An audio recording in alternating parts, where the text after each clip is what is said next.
नमस्कार, मैं दीपक शर्मा और मेरे यूट्यूब मंच पर आपका स्वागत। दोस्तों, मोदी जी के चाणक्य अमित शाह अगर अपनी नज़रें कहीं गड़ा दें तो समझ लीजिए वहाँ खेल होने जा रहा है। और अमित शाह हरियाणा में एक बड़ा खेल करने की तैयारी में जुट गए। हरियाणा में 90 सीटें हैं और इन 90 में 24 सीट्स को अमित शाह ने टारगेट किया। जी हाँ, जानकारों का कहना है। और इन 90 सीटों में ये जो 24 सीटें हैं जिनका जिक्र आगे मैं करूंगा, उन सीटों पर कांग्रेस को उलझाना चाहते हैं शाह। और क्यों उलझाना चाहते हैं शाह? क्यों इन 24 सीटों को टारगेट करके कांग्रेस को उसमें उलझाना चाहते हैं? क्यों ऐसा करना चाहते हैं? आज ये जो सीक्रेट है, जो स्ट्रैटेजी है अमित शाह की, इसका एक बड़ा खुलासा हमारे एक्सपर्ट करने जा रहे हैं। और पहली बार बहुत से ऐसे सीक्रेट्स हैं जिनको आपके सामने हम रखेंगे आज। अब अमित शाह अपने गेम में जुट गए और वैसे भी आज की तारीख में अमित शाह को गेम करने से कौन रोक सकता है। लेकिन बड़ी खबर दोस्तों ये है कि कांग्रेस की जो स्थिति है, हो सकता है अमित शाह और उनकी लॉबी को ये खबर अच्छी ना लगे, लेकिन सच्चाई ये है ग्राउंड जीरो पर कि कांग्रेस की स्थिति पहले से और बेहतर हुई। आप कह सकते हैं कांग्रेस जहां 23 और 24 सितंबर को खड़ी थी, उससे कहीं आगे वो 26-27 सितंबर को खड़ी है। और धीरे धीरे ऐसा लग रहा है कि कई सीटें जो फंसी हुई थी उसमें कांग्रेस इंप्रूव कर रही है। इसका सबसे बड़ा जो रीज़न है वो ये है कि जब से राहुल गांधी ने कुमारी शैलजा और भूपेंद्र हुड्डा इन दोनों का कंप्रोमाइज़ करा, इन दोनों का हाथ मिलवा दिया, तब से एक नई तरह की जान आई है। क्योंकि शैलजा एक बड़ी दलित लीडर हैं हरियाणा की, भूपेंद्र हुड्डा एक हैवी वेट हैं, पूर्व मुख्यमंत्री हैं, कांग्रेस के सबसे कद्दावर नेता। इन दोनों की नाराजगियों को जब से दूर किया है राहुल गांधी ने, तब से काडर खड़ा है, कार्यकर्ता जोश में, और पार्टी की जो सीटें फंसी हुई थी, कांग्रेस कहीं ना कहीं उस मुसीबत से बाहर निकलते हुए दिख रही है। और डिटेल में एक्सपर्ट के साथ मैं इसको डिस्कस करूंगा कि कांग्रेस आज की तारीख में आफ्टर 27 सितंबर कहाँ खड़ी हरियाणा में, उसको मैं आगे और एक्सप्लेन करूंगा। इस वीडियो को आखिर तक देखिएगा। अब दोस्तों, अगले 72 घंटे, नेक्स्ट 72 आवर्स, ये हरियाणा के चुनाव में बहुत ही निर्णायक है, बहुत ही ज़्यादा डिसाइसिव हैं। और इन 72 घंटों में राहुल गांधी की रैलीज़ होनी है, प्रियंका गांधी की रैलीज़ होनी है, कांग्रेस के टॉप लीडर्स की रैलीज़ होनी है। उधर मोदी शाह की भी सिलसिलेवार कई जगह रोड शो रैलियाँ हैं। अगर अगले 72 घंटों में मोदी की जो रैलीज हो रही हैं, जिस पर पूरी बीजेपी बहुत उम्मीद से देख रही है, अगर मोदी कोई करंट पैदा नहीं कर पाए, अगर मोदी कोई इंपैक्ट नहीं ला पाए, कोई नया नैरेटिव सेट नहीं कर पाए, अगर मिजाज नहीं बदल पाए चुनाव का, तो फिर बीजेपी के लिए it will be a bad news, एक बुरी खबर है। और ये बात मैं इसलिए कह रहा हूं कि बीजेपी की अगर आप आज स्थिति देखें ग्राउंड जीरो पे हरियाणा में, तो मैं सिर्फ मनोहर लाल खट्टर की बात नहीं कर रहा हूं, जिनको रैलियों से दूर रखा गया है, मंच से दूर रखा गया है। मोदी, अमित शाह उनका नाम नहीं ले रहे। जो व्यक्ति 2 बार का मुख्यमंत्री रहा उसका नाम नहीं लिया जा रहा। इमेजिन करिए, कल्पना करिए क्या हाल है इस वक्त बीजेपी का।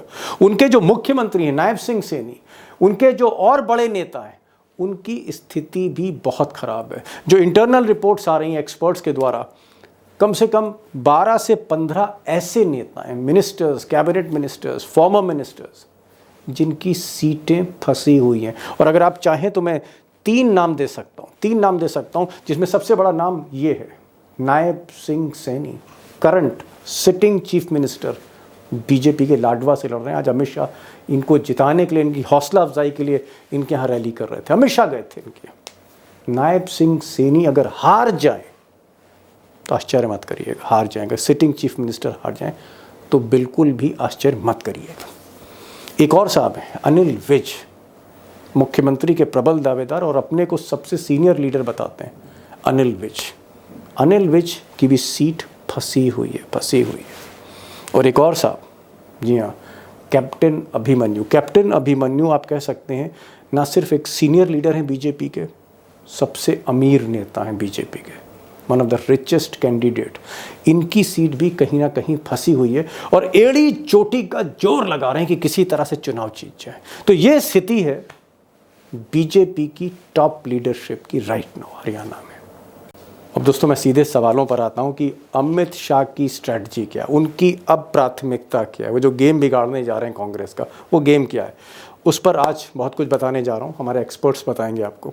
इसके अलावा कांग्रेस आज कहाँ खड़ी है, राहुल गांधी और हुड्डा और शैलजा, ये तीनों मिलकर इनकी जो नई स्ट्रैटेजी, नया जो टारगेट है, वो टारगेट क्या है, कितनी सीटें कांग्रेस को लानी होंगी बहुमत से ऊपर, तब कांग्रेस सेफ हो सकती है, तब कांग्रेस कहीं ना कहीं चाणक्य अमित शाह के दंश से बच सकती है। कितनी सीटें लानी होंगी वो भी आज आपको बताएंगे, और ताज़ा आकलन भी देंगे 27 सितंबर के बाद कांग्रेस बीजेपी कहाँ खड़ी, रिपोर्टर्स जो फील्ड में वो आपको बताएंगे कि उनका असेसमेंट क्या है।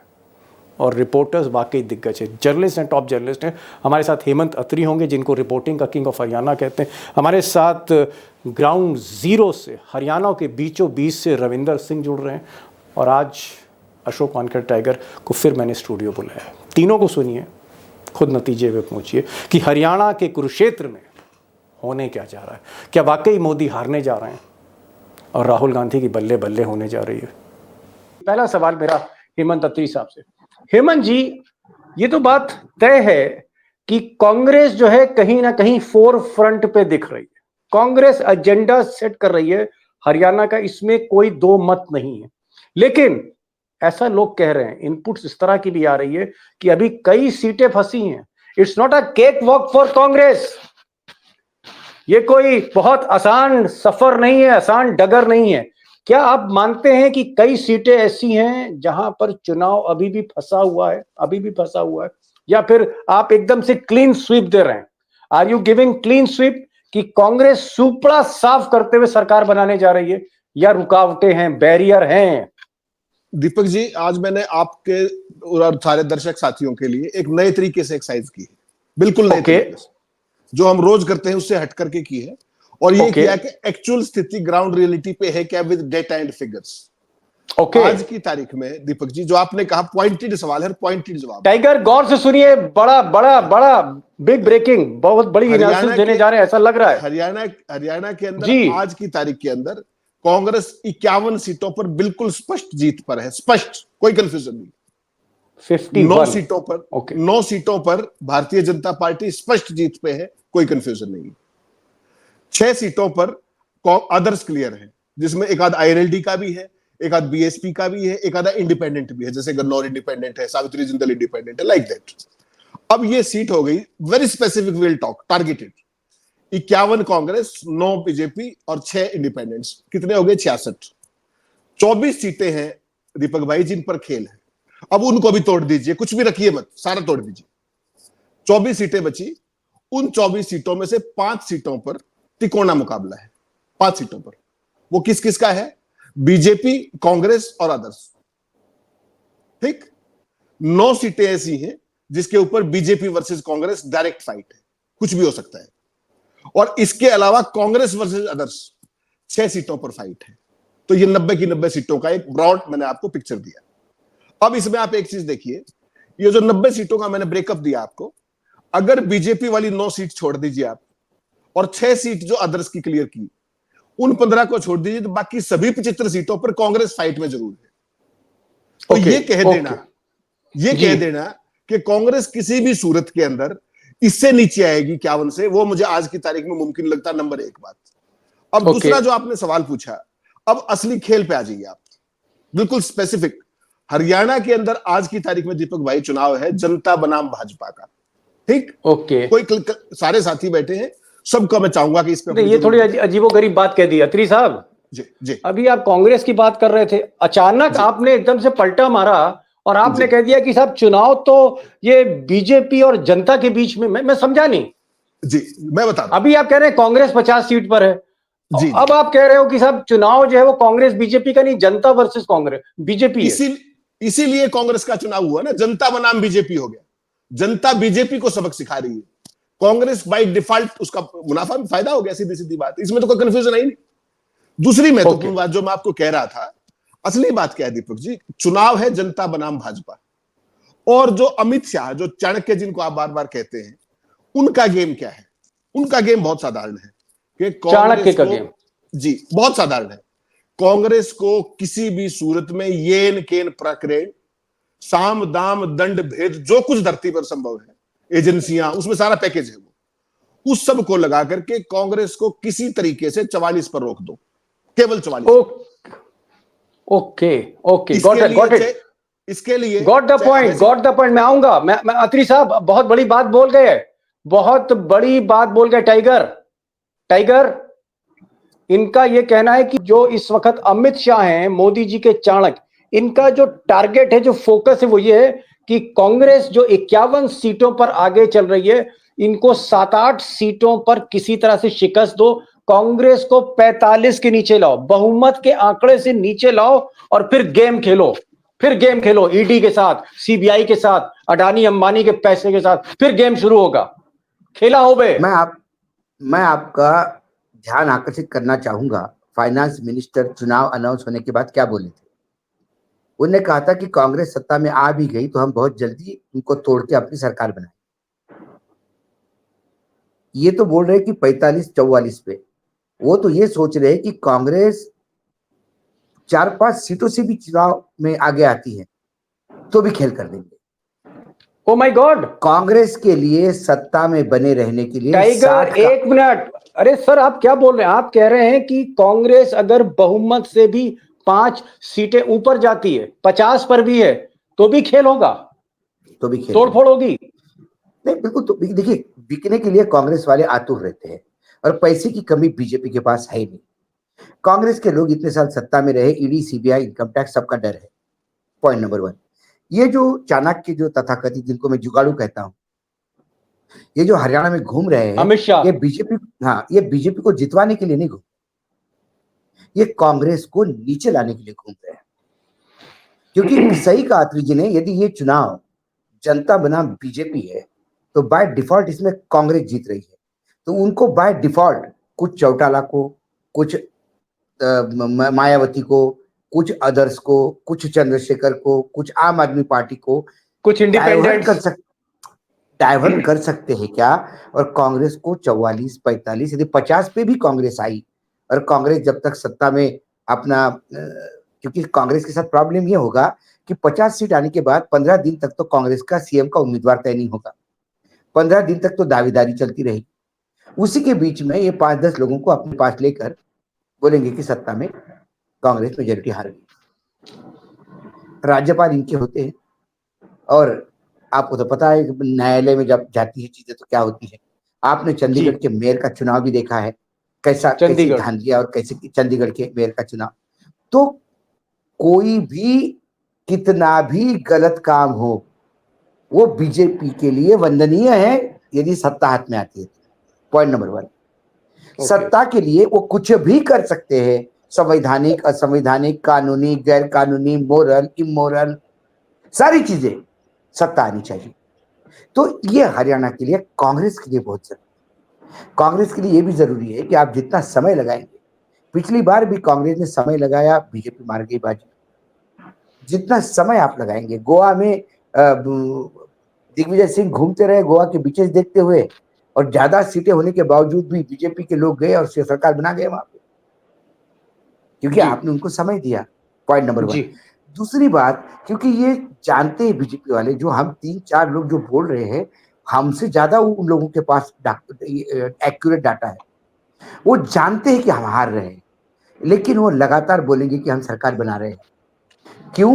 क्योंकि आखिरी बॉल तक लड़ना बीजेपी जानते हैं। देखो, बीजेपी की लड़ाई में एक बात उनको क्रेडिट देना पड़ेगा बीजेपी को, कि वो आखिरी तक मानते नहीं हार, जब तक धक्के मार के निकाल नहीं दिए जाए। समझ गया, आखिरी बॉल तक मोदी खेलते हैं। मैं समझ गया टाइगर, मैं आ रहा हूं। तो ये आखिरी बॉल है, आखिरी जो शॉट क्लॉक हो रहे हैं कि रन चाहिए 10, एक बॉल बचा है, फिर भी बीजेपी बोल रहे जीत रहे, पता नहीं एक बॉल में 9 बॉल हो जाएगा, 2 छक्के चल जाएंगे, कुछ तो भी कुछ गड़बड़ हो जाएगी, कुछ तो करेंगे।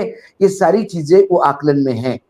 इसलिए सवाल, जो संघर्ष है, ये चुनाव का दरबार नहीं है, वोटिंग तक संघर्ष नहीं है। वोटिंग तो क्लियर कट हो गई जी, कांग्रेस जीत रही है, वोटर्स ने तय कर लिया है। उसके बाद संघर्ष है, नतीजा आने के बाद सरकार बनने सर, आपने बहुत इंपॉर्टेंट बात कह दी, बहुत इंपॉर्टेंट, लाख पते की बात आपने कह दी।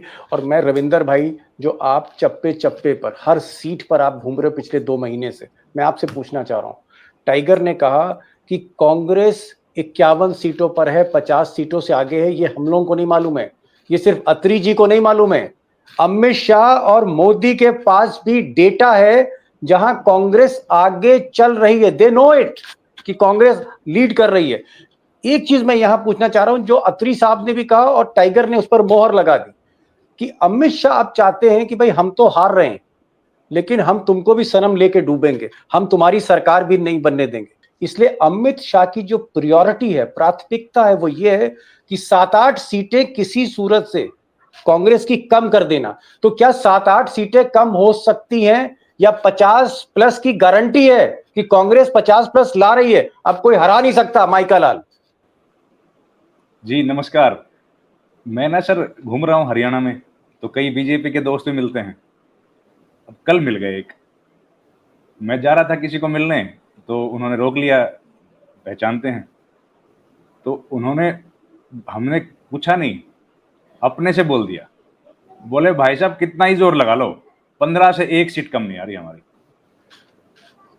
15 सीटें आ रही, बोले 15 तो आ ही रही है, किसी की उससे कम नहीं आ रही है। अब बताइए जी, बीजेपी सिंगल डिजिट अवॉइड करने का है, लड़ाई सिंगल डिजिट से आगे जाने की है। मतलब रविंदर जी आप मानते हैं कि अब आपका ये कहना है रविंदर भाई? उन्होंने तो मैं क्या कहता इस पे, मैं तो निरुत्तर हो गया। मैंने कहा साहब 15 तो भाई आएगी। अब ये इस बात का मैं आपको बताता हूं, अब 15 सीट के अगर कोई बात कह देगा तो हमारे पास तो जवाब ही नहीं है उसका। अब मैंने उनसे ये भी पूछा कि भाई साहब 15 है कहां, तो फिर लगे बगले झांकने। भाई कांग्रेस पार्टी की तो हम लोग आज बैठ के अगर कहें कम से कम 10 या 15 सीटें ऐसी गिनवा सकते हैं जिनमें 30,000 से ऊपर का मार्जिन है। बीजेपी में मैं तो सिर्फ 2 सीट पूछना चाहता हूं कि बता दो कि ये सीट कोई नहीं हरा सकता हमको, 2 ही, 90 में से 2। बाकी तो छोड़िए सर, जो बीजेपी का सबसे स्ट्रॉन्ग होल्ड माना जाता है शहर, वो शहर बता दो कोई कि ये शहर है, इसमें से बीजेपी को कोई नहीं हरा सकता। न मुकाबला कड़ा है, न त्रिकोणीय है, आमने सामने का है कि क्या है, और बीजेपी 100% जीतेगी। एक भी सीट ऐसी दिख नहीं रही है। अच्छा चलिए, मैं 3-4 नाम लेता हूं, 3-4 नाम लेता हूं। मुझे बताइए, क्या कैप्टन अभिमन्यु जीत रहे हैं? Number 1।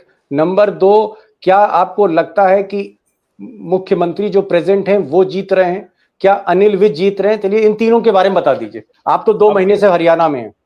Anil Vij, captain Abhimanyu and mister Nayab Singh Saini. और मैं ये कह रहा हूं कि इन तीनों के बारे में कोई भी अखबार उठा के देख लो, अगर एक अखबार भी ये कह दे कि ये तीनों में से कोई भी जीत रहा है, कोई टेलीविजन चैनल उठा के देख लो, और किसी का भी, चाहे जिसको गोदी मीडिया कहते हैं, उन्हीं के शो उठा के देख लीजिए आप।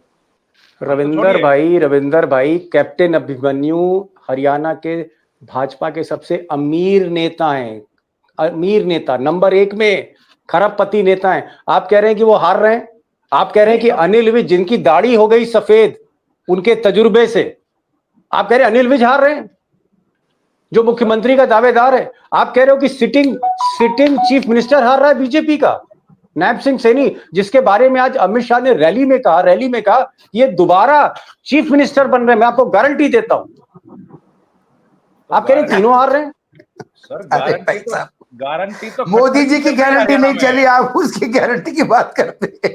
गारंटी तो चली खट्टर की रही है ना सर, और किसी की गारंटी कहां चल रही है? सिर्फ एक गारंटी है, हराने की गारंटी। खट्टर को बुलाओ और सीट को जिता के दिखा दो, लाख रुपए लेके जाओ आप, ये गारंटी है। ओके, लेकिन मैं अब जरा किंग के पास आ रहा हूं। किंग अत्री, एक सवाल का जवाब तो देना होगा अब आपको। भाई इन्होंने कह दिया, रविंदर जी ने, कि Anil Vij, one of the senior most leader of BJP, senior most, unchallengeable, वो हार रहे हैं चुनाव। अनिल विज जो मुख्यमंत्री बन सकते हैं, ये कह रहे हैं जो सिटिंग चीफ मिनिस्टर बीजेपी के हैं, नायब सिंह सैनी, वो हार रहे हैं। Captain Abhimanyu, the richest candidate, वो हार रहे हैं। क्या तीनों ही हार रहे हैं किंग? ये जनता बनाम चुनाव है दीपक जी, इसमें कोई भी हार सकता है, कोई बड़ी बात नहीं इसमें, और कोई अतिशोक्ति नहीं है। हकीकत की बात ये है, हकीकत की बात, आज क्यों गए नायब सिंह सैनी कंस्टिट्यूंसी में अपने, क्या नाम, अमित शाह अपनी कंस्टिट्यूंसी में सीमित होकर रह गए। आपको पता होगा अभी तक वो 10 से 12 जनसभा कर पाए पूरे कैंपेन में, जबकि नायब सिंह सैनी हाँ, वहां फंसे हुए हैं लाडवा के अंदर, और घर घर जाके हाथ जोड़ने पड़ रहे हैं, लोग उनका हाथ पकड़ने को तैयार नहीं। इशू को समझना पड़ेगा दीपक जी क्या है। इशू ये है कि 90 सीटों में जो मैंने बताया ना कि ये 9 सीटें बीजेपी जीत रही है। अगर आप किसी बीजेपी वाले को कहेंगे, क्योंकि मैंने तो अपनी कैलकुलेशन सब फीडबैक साथियों से बात करके सबसे लिया, बीजेपी के किसी नेता से पूछेंगे तो वो 9 की 9 कंफर्म नहीं कर सकता, हकीकत ये है। और हरियाणा के अंदर प्रॉब्लम क्या है कि हकीकत में बहुत सारे लोग ये कहने लगे हैं कि अगर अमित शाह ने बहुत ज्यादा उछल कूद की और ज्यादा एग्रेसिव हुए और जो हरकतें चल रही है, आज आपको पता है एक बहुत बड़ी खबर बताता हूं आपको। 6-7 दिन पहले गोपाल कांडा के घर से बीजेपी का झंडा उतार दिया गया था। गोपाल कांडा हलोपा के सिरसा के प्रत्याशी, आज उनके घर पे फिर भाजपा का झंडा लगा दिया गया। हलोपा इनेलो की एलआई है, पता है आपको। चुनाव के अंदर हलोपा के नेता गोपाल कांडा है, इनेलो के नेता अभय सिंह चौटाला है। अभय सिंह चौटाला ने 2 टूक ये कहा था कि अगर हलोपा बीजेपी के साथ जाएगी तो हम उनसे वास्ता नहीं रखेंगे, और उनके घर पे आज फिर झंडा लग गया। अभय सिंह कहां है? आप समझिए बात को, मैं जो कहना चाह रहा हूं आपको। बीजेपी के अमित शाह का गेम क्या है? आपने जो 51 सीट मान ली वो 51 नहीं है दीपक जी, उसको वो मैंने अभी जो आपको क्लियर ट्रेंड बताए वो है। उसके बाद जो 24 सीटें बचती हैं, 51, 9 और 6, उन 24 की 24 पे कांग्रेस मुकाबले में है, तो इतना आसान नहीं है। और हरियाणा की जनता मरोड़ निकालेगी। अमित शाह के लिए, जेपी दलाल के लिए कोई स्कोप नहीं छोड़ने वाली, कोई भी स्कोप। जो कर्नाटक में हुआ ना कि कितने ही तोड़ लो सरकार नहीं बन सकती, हरियाणा के अंदर मैं जो आपको 58, 60 +-2 कहता हूं ना, अगर ये चुनाव कांग्रेस पार्टी ने सेल्फ गोल नहीं किया, मैं फिर कह रहा हूं अगर नहीं किया, तो कांग्रेस पार्टी 70 क्रॉस कर सकती है, ये मान के रखिएगा बात। लेकिन मतलब सेल्फ गोल का मतलब आपका यह है कि अगर भूपेंद्र हुड्डा और शैलजा की लॉबी फिर नहीं टकराई, सब कुछ ठीक गया। नहीं, उसमें और भी चीजें होती है दीपक जी। मेरा और आपका टकराना एक अलग बात है, वो तो हम टकरा ही रहे। आप मेरे प्रत्याशियों को हराना शुरू करते, मैं आपके प्रत्याशियों को हराना शुरू कर दूं, which is very common in Congress, बहुत ही कॉमन है और पैन इंडिया। तो आप जो समझ रहे हैं ना कि 51 सीटों पर कांग्रेस, मैंने कहा कि जो क्लियर ट्रेंड है मैंने केवल वो बताई 66 सीटों की। 24 जो बाकी सीटें बची हैं उन पे सब में कांग्रेस कंटेस्ट में, ये बात मानना पड़ेगा आपको। अमित शाह केवल ये करना चाह रहे कि साम दाम दंड भेद, चाहे उनको कुंडू जिताना पड़े, चाहे अभय सिंह जिताना पड़े, चाहे गोपाल कांडा जिताना पड़े, विनेश को हराने के लिए किसी को जिताना पड़े, लाठर जीते कोई जीते। चूंकि बीजेपी के लोग नहीं जीत रहे हैं और बीजेपी के प्रति नफरत है, तो जो जहां जीतता है उसको फाइनेंस कर दो, जो जहां जीतता है उसके साथ अपना कार्डर लगा दो, केवल कांग्रेस को रोक लो। अमित शाह का गेम है ये। गॉट द पॉइंट अत्री साहब, गॉट योर पॉइंट। आपने बहुत बड़ी बात कही और मैं समझ नहीं पा रहा था। आपने कहा कि जो छोटी पार्टियां हैं, जैसे अभय सिंह चौटाला की पार्टी है या फिर मायावती हैं, उनके 2-4 कैंडिडेट अच्छा चुनाव लड़ रहे हैं, या फिर इंडिपेंडेंट्स हैं जो जीत सकते हैं, जिनमें विनेबिलिटी फैक्टर है। अमित शाह उन सब घोड़ों पे दांव लगा रहे हैं जो कांग्रेस को हरा सकते हैं, यानी इंडिपेंडेंट्स और छोटी पार्टियां, आप ये कह रहे हैं। लेकिन जो बिग क्वेश्चन है वो मैं जरा टाइगर से पूछना चाह रहा हूं, अशोक वानखेड़े टाइगर से पूछना चाह रहा हूं। टाइगर, जो आपने बात शुरू करी, फिर वो बात घूमते घूमते रविंदर जी के पास गई, फिर हेमंत जी से मैंने जवाब मांगा।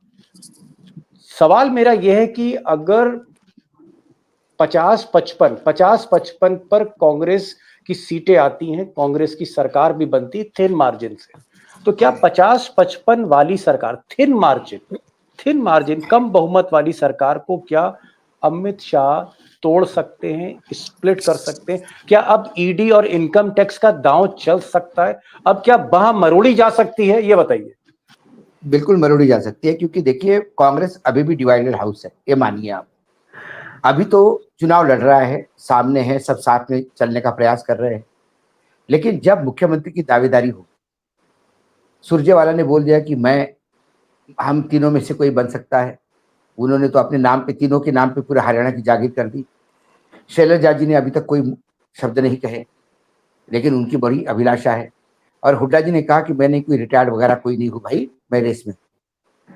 और इसके चक्कर में यदि हुड्डा जी बनते हैं इसलिए शैलजा ने अपने लोग सरेंडर कर दिए, और यदि शैलजा बनती है इसलिए हुड्डा जी ने 5-10 निकाल लिए। आप इसी हरियाणा में जीटीवी के मालिक कैसे राज्यसभा जीत गए, ये भी तो देखिए। आला कमान के आदेश के बाद भी तो हुआ, ये वही हरियाणा है ना। कैसे वोट टूटते हैं, कैसा क्या होता है। इसीलिए जब तक क्लियर कट मेजोरिटी 60 के आसपास नहीं आती, ये सरकार में स्टेबल नहीं मानता।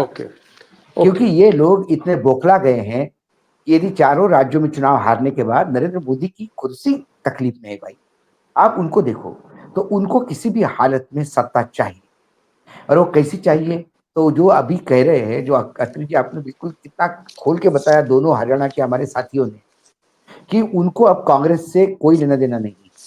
वो अब बाकी दलों के पीछे ताकत झोंक रहे हैं कि तुम निकल आओ, तुम अपनी इनको कांग्रेस को हराओ। हमारी तो औकात नहीं है कांग्रेस को हराने की, हम 3 में न 13 में हैं, लेकिन हम तुमको साथ दे रहे हैं, तुम तो निपटाओ इनको। समझिए, तुम्हारी तो किसी एंटी इनकम्बेंसी तुम्हारी नहीं है। समझ गए आप। टाइगर ने एक बड़ी बात कही, उन्होंने कहा कि सिर्फ बहुमत से काम नहीं चलेगा, 90 में से 45-46 सीटें लाने से काम नहीं चलेगा कांग्रेस का, ना ही 50 सीटें लाने से काम चलेगा, 90 में से 60 सीटें कांग्रेस को लानी होंगी। कर्नाटक जैसी मार्जिन रखनी होगी, तेलंगाना जैसी मार्जिन कांग्रेस को रखनी होगी, हिमाचल जैसी अगर आप मार्जिन रखेंगे तो कुछ भी हो सकता है। जैसे हिमाचल में बार बार प्रयास हो रहे हैं, इस तरह के प्रयास होंगे और किसी भी कीमत पर अमित शाह सरकार को स्थिर चलने नहीं देंगे, ये कह रहे हैं। मैं रविंदर जी के पास आ रहा हूं, लेकिन एक छोटा सा पहले सवाल मैं अत्री साहब से ले लूं, फिर हम फाइनल राउंड पर आएंगे। अत्री साहब, आपको लगता है कि क्या कांग्रेस अगर जीतती है 50-55 पर, तो क्या आज की तारीख में विधायक टूट सकते? ईडी, इनकम टैक्स, पैसा, थैली, धन्ना सेठ, ये क्या सब मिलकर सरकार तोड़ सकते, या अब ये मुमकिन नहीं है? हरियाणा की कांग्रेस अब सुधर चुकी है। दीपक जी, हरियाणा की कांग्रेस को छोड़ दीजिए आप, हरियाणा की जनता पूरे तरीके से जागरूक है। हरियाणा की जनता इतना भी अंश नहीं छोड़ेगी जेपी दलाल के बयान के बाद कि भारतीय जनता पार्टी सरकार बनाने की सोच भी सके। फॉरगेट, समझ गया आपने, बड़ी बात। एक मिनट हेमंत जी, आपने जो एक मिनट आपने ये कह दिया कि अगर कांग्रेस का कोई विधायक थैली लेके उधर गया अमित शाह की तरफ, तो पब्लिक दौड़ा लेगी कांग्रेस के विधायकों को, ये कहना चाह रहे हैं? नहीं, मैं कह रहा हूं भारतीय जनता पार्टी को हरियाणा की जनता इस लायक नहीं छोड़ेगी कि वो सरकार बनाने की सोच भी सके। वो स्थिति है, सोच भी सके। आप इसको दूसरी दिशा में मत लेके जाइए। सीधी सीधा सवाल ये है कि भारतीय कर्नाटक बनने जा रहा है, कर्नाटक जैसी स्थिति बनने जा रही है, ऐसे अत्री जी कह रहे हैं। भाऊ, मैं कह रहा हूं उससे भी बेहतर स्थिति हो सकती है। हालत ये है भाई ग्राउंड पे। रविंदर जी, केबीसी का राउंड शुरू हो रहा है, और मुझे लगता है कि अब जब मैं ये सवाल पूछता हूं तो आप दोनों लोग थोड़ा टेंस हो जाते हो कि भाई दीपक जी हमेशा रोज पूछते हैं कि भाई अब क्या, लेकिन मुझे तो पूछना है क्योंकि दोस्तों की भाई फरमाइश इतनी ज्यादा है, क्या करूं मैं। तो ये बता दीजिए रविंदर जी, 27 तारीख को सूरज ढलने के बाद हरियाणा की स्थिति क्या है? कांग्रेस कहां खड़ी है, बीजेपी कहां खड़ी है? Simple question, it could be difficult for you. कम से कम 55 सीटें कांग्रेस आराम से जीत रही है, कहीं कोई मुकाबले में नहीं है, आराम से जीत रही है। और बीजेपी का हम लोग थोड़ा सा कंजर्वेटिव आइडिया देके 25 बोल देते हैं, लेकिन वो 25 सीटें जब ढूंढने निकलते हैं तो दिक्कत होती है। लेकिन क्योंकि इतने ज्यादा इतना हर जगह का हम लोगों को टेम्परेचर का एहसास उतना ज्यादा नहीं होता है कि जहां अगर कहीं 3 कॉन्टेस्टेड है, जैसे कई सीट्स होती हैं ऐसी, उनके बारे में उतना ज्यादा जानकारी नहीं होती है। लेकिन ये है कि 55 सीटें कांग्रेस बहुत कंफर्टेबल आराम से जीत रही है। और आने वाले समय में जिस तरह से पीएम की रैलीज फ्लॉप हो रही हैं, जिस तरीके से बीजेपी कोई नैरेटिव सेट नहीं कर पा रही, मुझे लगता है कि ये वोट कांग्रेस पार्टी की तरफ और ज्यादा कंसोलिडेट होगा। और बीजेपी एजेंडा विहीन पार्टी है और उनके पास कोई नैरेटिव नहीं है। तो बता तो दीजिए बीजेपी को क्या दे रहे हैं आप साहब? कांग्रेस का तो बता दिया आपने 55+। बोलिए, कल अपडेट कर लीजिएगा सर, कल अपडेट कर लीजिएगा, परसों अपडेट कर लीजिएगा, उसमें क्या है? 20-25 सीटें बीजेपी आ जाएगी, ये सेफ साइड है कहना। लेकिन हालात जो हैं वो मुझे, लेकिन एक सीट अभी दिख नहीं रही है जो बिल्कुल सेफ हो। मैं फिर कह रहा हूँ मुख्यमंत्री से लेकर अनिल विज तक, लेकिन 20-25 सीटें लगता है कि बीजेपी कहीं निकल जाएंगी।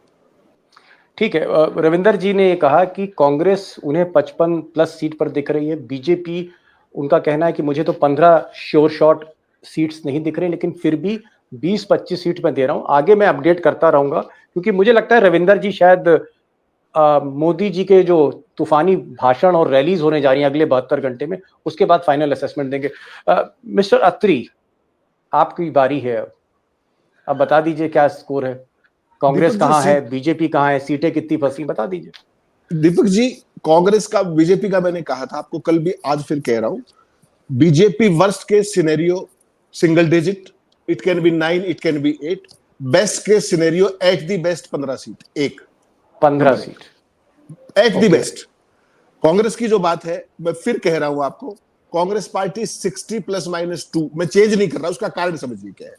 अभी जो मोदी और शाह जो कुछ कर रहे हैं ना, आप उस गेम को समझिए, वो भ्रम फैलाने की कोशिश कर रहे हैं और हरियाणा की जनता को इनसे नफरत है और जेपी दलाल की बात को वो भूले नहीं। और एक बात आपको और याद दिला दूं, सारे दर्शक इस बात पर हैरान हो जाएंगे, आपको ध्यान है हरियाणा में वोटिंग 1 तारीख को होनी थी, श्रीमान बडोली जी ने उसको बढ़वा दिया 4 दिन। वो 4 दिन भारतीय जनता पार्टी के लिए इतने बड़े आत्मघाती सिद्ध होंगे, आप सोच नहीं सकते। उसका कारण क्या है? कारण बताता हूं आपको। आज हरियाणा के अंदर एक पॉपुलर परसेप्शन ये है कि भारतीय जनता पार्टी तो किसी सूरत में नहीं आ रही, ठीक। और जब जो 4 दिन एक्स्ट्रा मिलेंगे, ये भाजपा की करारी हार का जो हवा है, ये पूरे हरियाणा के न्यूक एंड कॉर्नर में फैलेगी। जो भाजपा को लाभ होना था, वो उनके सत्यानाश में बदल जाएगा। आप समझ रहे हैं? वो 4 दिन एक्स्ट्रा मिल गए उस प्रोपेगेंडा को हर न्यूक एंड कॉर्नर और हर फ्लोटिंग वोट तक पहुंचने के लिए। 2 बातें आपने कही। आपने कहा कि इलेक्शन कमीशन ने बाद में जो 4 दिन बढ़ा दिए, ये जो 4 दिन बढ़े हैं उसमें और मट्टी पलीत भाजपा की होगी। अगर चुनाव पहले हो जाता 4 दिन तो हो सकता है कुछ ना कुछ बरकत रहती, लेकिन ये 4 दिन और भारी पड़ेंगे, ये आप कह रहे। दूसरी बात आपने कहा कि मैं, आप टस से मस नहीं हो रहे, आपने कहा 60 सीट, 60 +2, 60 -2, यानी 62 से 58 के बीच कांग्रेस की सीटें आ रही हैं और बीजेपी को आप 15 से ऊपर नहीं ले जा रहे हो। आप वहीं पर अटके हो। अत्री साहब क्यों अटके हो? ये तो फिर 8 तारीख को पता लगेगा क्या होता है। मैं जरा टाइगर के पास आ रहा हूं।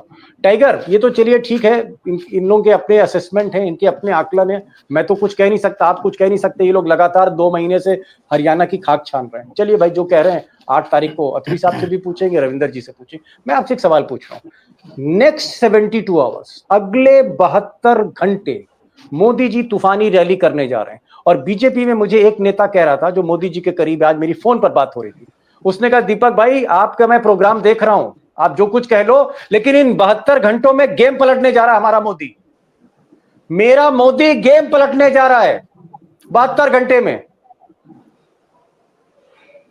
पलटा है मोदी जी ने ऐसा ही गेम पलटाया था महाराष्ट्र में 10-12 सीटें आ जाती, 9 पे लेके आए। जहां रोड शो किया वह 28,000 के, गुजराती बहुल क्षेत्र में मुंबई में आखिरी दिन रोड शो किया, वह 28,000 का गड्ढा हो गया। जहां जहां पैर पड़े संतन के, वहां वहां भंटा ढार। अभी आप देख लीजिए, ये मोदी जी का जाना वहां सीटें और कम करता है या बढ़ाता है? लास्ट लाइन फ्रॉम हेमंत अत्री। हेमंत जी, एक लाइन में, क्या ब्रांड मोदी हरियाणा में डाइल्यूट हो रहा है? क्या ब्रांड मोदी नीचे आ रहा है? ब्रांड मोदी वो ब्रांड मोदी नहीं रहा जहां मोदी के नाम पर हरियाणा बार बार चुनाव जीत रही थी। दीपक जी, 2 लाइन का स्पेस दीजिए, एक का नहीं, 2 लाइन। 2 लाइन चलिए। मैंने पहले दिन आपके उसमें शो में कहा था कि हरियाणा में आपको कुछ करने की जरूरत नहीं, केवल मोदी और खट्टर को घुमा दीजिए, मोदी और खट्टर को घुमा दें, दोनों को घुमा दीजिए। आज हरियाणा के अंदर आपको जानकर हैरानी होगी, सबसे पॉपुलर डिमांड किसकी है उसके लिए, प्रचार के लिए? मनोहर लाल खट्टर की डिमांड है हरियाणा में सबसे ज्यादा। सोच क्या कह रहे साहब? अभी तो आप कह रहे थे कि मनोहर लाल खट्टर को मंच पे नहीं बुला रही मोदी और शाह, अब आप कह रहे हैं उसकी डिमांड सबसे ज्यादा है। ये क्या बात कर रहे हैं आप? कॉन्ट्रडिक्टरी बात बोल रहे हो आप। हरियाणा कांग्रेस का हर प्रत्याशी भगवान से हाथ जोड़ के प्रार्थना कर रहा है कि मेरे यहाँ मोदी आ जाए और मोदी ना आए तो खट्टर आ जाए। ओह माय गॉड, आप कैसे कह सकते हैं? 90 प्रत्याशी चुनाव लड़ रहे हैं भाई, और 90 के 90 ये चाहते हैं कि हे भगवान मेरे यहाँ मोदी आ जाए, और मोदी ना आ पाए तो खट्टर तो जरूर आ जाए। आप किसी से पूछ लीजिए कांग्रेस के प्रत्याशी से, हरियाणा में हालत ये है। मतलब जहां मनोहर लाल खट्टर जाएंगे वहां खटिया खड़ी होगी। लास्ट लाइन मिस्टर रविंदर, जहां खट्टर साहब जाएंगे खटिया खड़ी होगी। Is it like that? Ground situation में ऐसा ही है क्या? यही है सर, वो 100% गारंटी देते हैं कि हम जहां पे आएंगे उस सीट को जीत के दिखा दो, और जहां जहां जाएंगे वहां 500 से कम हर झटके में वोट अगर कम ना कर दें तो इसकी शर्तिया गारंटी है। हर जगह पर गए, हिसार में मैं बैठा हूं, हिसार में वो आए, आपने देखा क्या उन्होंने बोला? कार्यकर्ता अपना था, उस कार्यकर्ता को बाहर फेंक दिया। 10 साल से वो शासन में हैं, और 10 साल के बाद भी उनका जो दम्भ है, घमंड है, अहंकार है, वो कितना ऊंचा है देखिए, आज भी उस पर कंट्रोल नहीं कर रहे हैं वो। और इस तरह के भाषा का उपयोग करते हैं जिसका हरियाणा आदि है नहीं, तो जाहिर है उससे नुकसान ही हो रहा है। हर जगह पर नुकसान कर रहे हैं, अपनी चलिए, पार्टी का नुकसान कर रहे हैं, कार्यकर्ता। मुझे लगता है अगर हम है, मनोहर लाल जो खट्टर की प्रत्याशियों को बात बुलाता करें, है।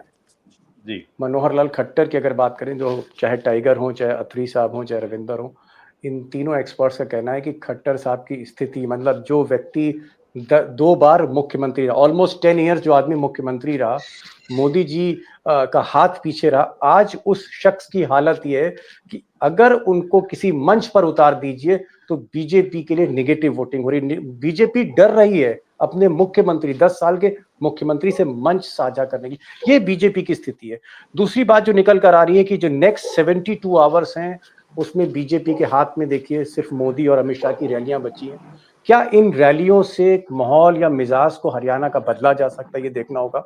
और जो तीसरी बात, बड़ी बात कही जो अत्री साहब ने, कि 24 सीटें ऐसी हैं जहां पर एक बहुत टफ फाइट है, त्रिकोणीय मुकाबला है, कहीं पर आर पार की लड़ाई है। अगर ये 24 सीटों में अगर कांग्रेस की किस्मत अच्छी रही, इन 24 में से अगर कांग्रेस 12 या 15 सीटें झटकती है, तो जो टाइगर कह रहे थे कि ये चुनाव कांग्रेस के लिए 60 प्लस पर सेफ है, 60 के ऊपर 90 में से 60 सीटें कांग्रेस को लानी होगी अगर कर्नाटक जैसी या तेलंगाना जैसी सरकार सुकून से चलानी। वरना मोदी शाह की कुर्सी के बगल में सटा हरियाणा, वहां पर 50-52 की सरकार नहीं चल पाएगी, ये टाइगर कह रहे हैं। ये है आज का। और जहां तक अग्नि परीक्षा का जो राउंड था उसमें एक चीज कही अत्री साहब ने कि मैं आज भी 60 पर कांग्रेस को देख रहा हूं, बीजेपी को 15 पर देख रहा हूं। और रविंदर जी कह रहे हैं कि बीजेपी 20-25 पर, कांग्रेस 55 पर। ये है थोड़ा सा 5 सीटों का डिफरेंस है हमारे दोनों एक्सपर्ट्स के बीच में। पिक्चर और क्लियर हो जाएगी 8 अक्टूबर को। टाइगर, आपने समय निकाला, मैं किस तरह आपका शुक्रिया अदा करूं। समय निकाल रहे हो, कल से आप तूफानी दौरे पे हैं, मुझे लगता है 2 दिन बाद आप फिर आ पाएंगे। बहुत बहुत शुक्रिया अत्री साहब। आप लोग, हर चैनल पे आपकी डिमांड है, हर आदमी आज आपका फोन मांग रहा है कि आपको सुनना चाहता है। मुझे तो लगता है कि खट्टर और नायब सिंह सैनी और मोदी जी और शाह साहब और भूपेंद्र हुड्डा, शैलजा, अत्री साहब को ही सुन रही हैं। और thank you so much Ravinder ji कि आप लगातार दौरा कर रहे हैं, कभी रोहतक में हैं, तो कभी हिसार में हैं, तो कभी अंबाला में, फिर भी आप समय निकालते लाइव होते हैं। Thank you so much. Thank you on behalf of my friend. Thank you so much sir.